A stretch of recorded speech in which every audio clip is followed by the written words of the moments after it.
guys, it's your girline and welcome back to the channel where we pursue our best selves yet.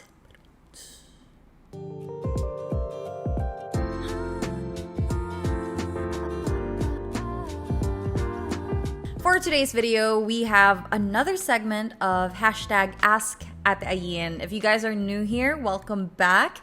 This is something that I ask my followers on Instagram if they have any questions, need for advice, etc. So if you aren't following me yet or if you haven't subscribed, you can do so right now. Alright, so our topic for today is independence. And the reason for that is, as you can see, we have a different background. I am filming in a completely different place, and that's because I moved out. Finally.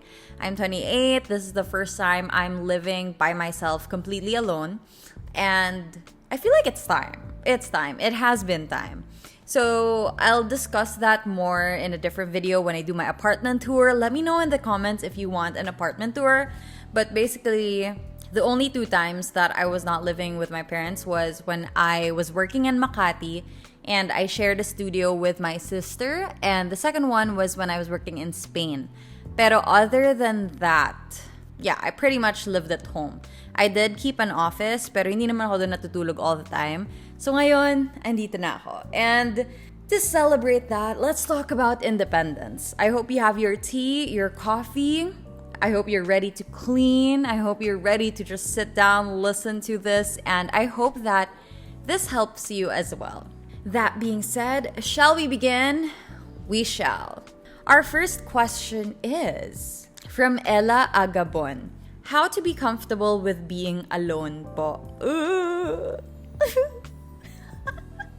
Okay, so I think the most important thing to remember is that being alone is not the same as being lonely. Those are 2 very different things. Lonely, you can be lonely in a room full of people. You can be lonely in a crowd.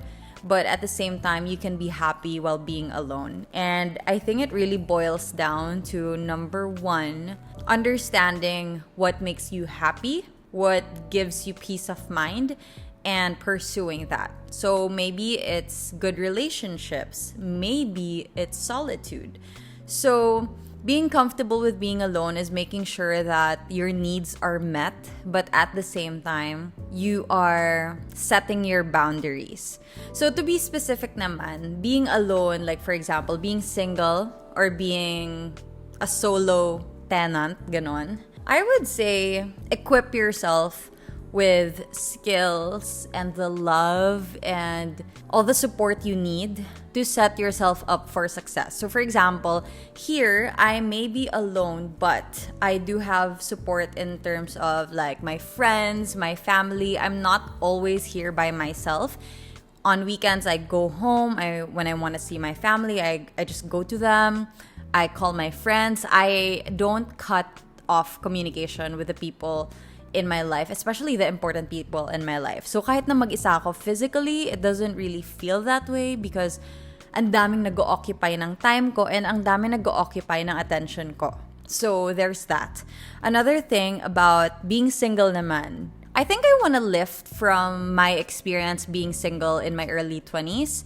What really helped me was focusing on my career and focusing on my goals. And ultimately, that allowed me to attract like-minded people who also needed that support system. So I gave them support and they gave me support. And in turn, I just found such a great community of people who knew exactly what they wanted. And sabay-sabay kami nag-grow. And I didn't mind being single at all because sobrang ganda ng community ko and I love the people around me. I hope that helps. Next question. What's the line between independence and hyper-independence? So I read this from the 7 Habits of Highly Effective People. There is 3 levels to this. Number 1 is codependence or dependence. Yun yung kailangan mo lagi na ibang tao, kailangan mo ng tulong lagi, hindi ka makatayo mag-isa. The next one is independence, when you can finally be by yourself and do everything yourself. Hindi mo kailangan ng ibang tao, you don't need advice, you're strong, whatever, you can stand on your own. And the last one is what you want to be, what we need to be actually. And that is interdependence. That means na you are independent enough to be there for other people, but at the same time, have people lean on you. So, bale, walang sino man ang nabubuhay para sa sarili lamang. So it's all about understanding that yes, I can be alone. Yes, I can stand on my own, but at the same time, I don't live just for myself. You are part of a society, you're part of a community, and that I think is where the line is so clearly drawn and where you need to draw the line. Kasi at the end of the day, you can't do everything by yourself. No man is an island, ika nga. And kailangan mo na ibang tao at kailangan nandun ka rin for other people. So yes, that is it. Next question. I like this. This one is about financial independence. So from Miss Juno. Hello, Ayin. My question is it a good or a bad thing to not have a credit card? So I would say, personal opinion, I am not a financial guru. I am also not a financial advisor or anything like that. But based on my experience, use a credit card, apply for a credit card if you have the funds to pay it off completely every single month, and if you want to use it to maximize points. Ako, I use my credit card not so I can borrow money from the bank, but more so I can maximize the payments that I make in my life. So for example, when I pay for airline tickets, when I pay for groceries, nag-accumulate ako ng points sa credit card ko. Yung points na yun, nako-convert ko siya to miles, so I can purchase airline tickets, I can purchase mga vouchers, kung ano-anong points, rewards, ganon. Yun talaga yung main purpose ko of having a credit card. Of course, it also helps to have this extension na pagka-emergency at kailangan mo talaga ng panggastos, then you have the credit card. But that's, for me, a last resort. So, I would say it's a good thing to have a credit card, but get a credit card once you are financially literate. Kasi nung bata ako, nung early 20s ko, guys, I was not happy about how I handled my money, and I had a credit card then. I did not pay on time, tapos hindi masyado maganda yung habits ko because hindi ko nababayaran in full every single month. So, ngayon, looking back, I would only recommend it if literate ka na, if marunong ka mag-save, if kaya mo i-budget yung pera na meron ka na. So, ayun. I hope that helps. How did you know you're ready to move out of your home? This is from Bless Ada. So, ito guys, the reason na I realized, okay, I am ready to move out of my house was number one, my need for my job. Because I work as an events host and a content creator, a lot of my job involves being in places. Especially now that a lot of events are face-to-face. Napakalayo ng Fairview. As in, sobrang layo ng dati kong office. And my house is in QC, pero malayo pa rin siya. Hindi naman siya Fairview, pero malayo pa rin siya. So, yun yung number one consideration ko. Number two, my main job became content creation and no longer t-shirt printing. And because of that transition, na-realize ko na I need to spend a lot of time in a space that's conducive to creation. So, the apartment that I got now, sobrang ganda ng lighting dito. The windows, when I wake up, oh my gosh, sobrang ganda niya talaga. And to me, it's allowed me to create a lot more content. As you can see, medyo consistent ako on YouTube, consistent rin ako on TikTok. So I'm really proud of that. And a big part of it is being able to do things on my own time, my own terms. So it's really that. Number three, financial independence. Thankfully, because of you guys, again, because of all the support you guys have really given me the ability to take content creation and make it a full-time job. And because of that, financially capable na ako of living on my own, being in a place where malapit na ako sa mga ganap, and at the same time, mas mura na yung transportation, etc. And another thing, other than that, was for a long time, I've been looking for properties to invest in. Iniisip ko bumili ng condo, paparent, ganyan, business opportunities, investment opportunities. But I thought to myself, baka hindi ko naman kailangan maglabas ng sobrang laking pera kasi to deposit para mag-down payment sa isang bahay or property, malaking halaga talaga siya versus renting out. So, I just wanted to test out the waters. So, like, I have a 1-year contract.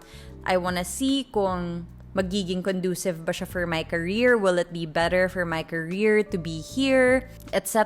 And, ayun, yun talaga yung mga reasons ko why I moved out. Gusto ko makita yung magiging improvement or not improvement, if ever, pagka nagkaroon ako ng sariling place. Also, I wanted to push myself out of my comfort zone. I wanted to be even more independent. Kasi kahit na, yes, I pay for my own stuff, you know, nakasalalay pa rin lahat sa nanay ko and sa tatay ko yung tinutuluyan ko and also yung kinakain ko, yung mga ganong bagay. So, even though hindi naman nila ako pinalayas, hindi naman nila ako sinabihan na, oh, it's time to go. Actually, they like having me at home.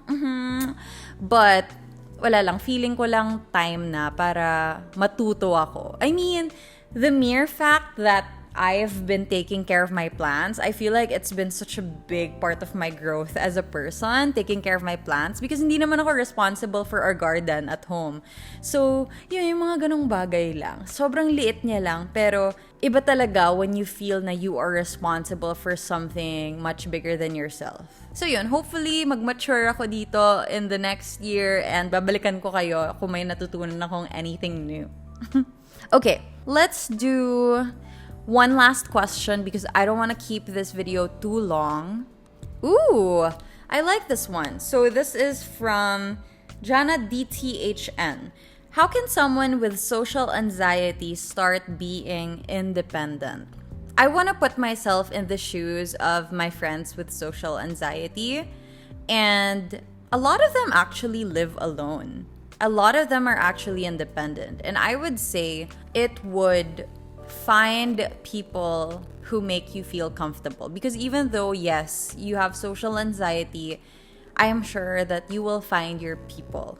In that case, and most of the time, my friends with social anxiety, my friends who are introverts, usually ina-adopt ko sila. So maghanap ka ng extrovert na mag-a-adopt sa'yo. And I think nurture close friendships. You don't have to have a lot of friends, but at the very least, have a few good ones.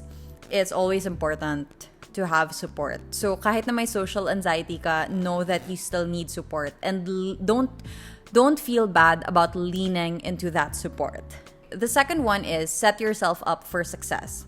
And that is in terms of financial independence, in terms of responsibility, boundaries. So importante na kilalanin mo yung sarili mo, what you're comfortable with, what you'll tolerate, what you like, what you don't like. And when you know those things, you can start creating a life, an environment that makes sense for you. So you don't have to conform to what is socially acceptable or like socially popular. You just need to create something that makes sense for you. So I have friends who, you know, they have jobs, they go to school, they don't like being around people, but they've created an environment where they're comfortable. They've slowly but surely built a life that makes sense for them. So, ayun, I know that's kind of vague, but ang takeaway here is choice. Ikaw yung pumili. Alamin mo kung ano yung importante sa'yo at piliin mo yon.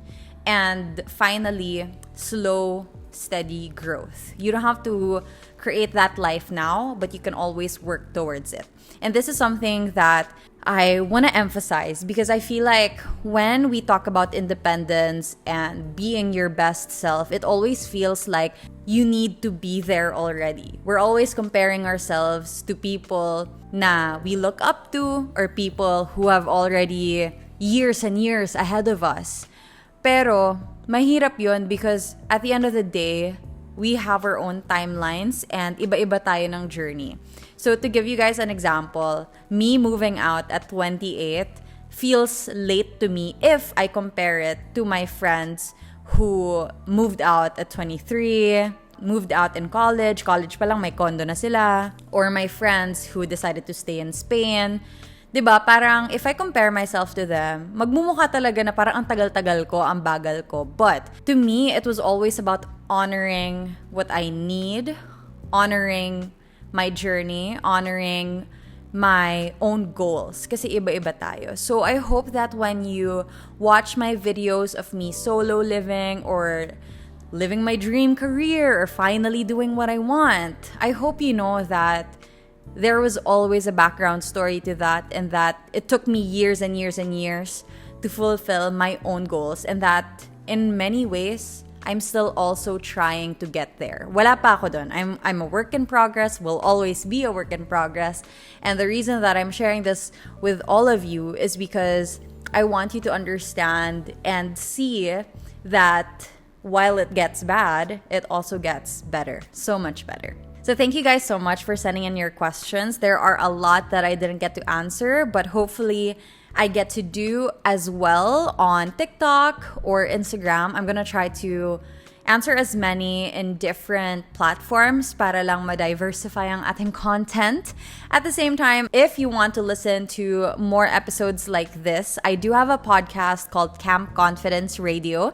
It's available on Spotify and YouTube, and you can watch it. The great thing about that podcast is that I host it with a partner who is honestly much more mature than I am, and in many ways much more experienced. So you really learn a lot from her, and I'll try to sprinkle in a little wisdom as well on there. So thank you guys so much. It's called Camp Confidence Radio, Spotify, YouTube, and if you guys want to connect, my socials are ayn bernos everywhere. Thank you guys so much for watching, and I hope you stay confident. Bye guys!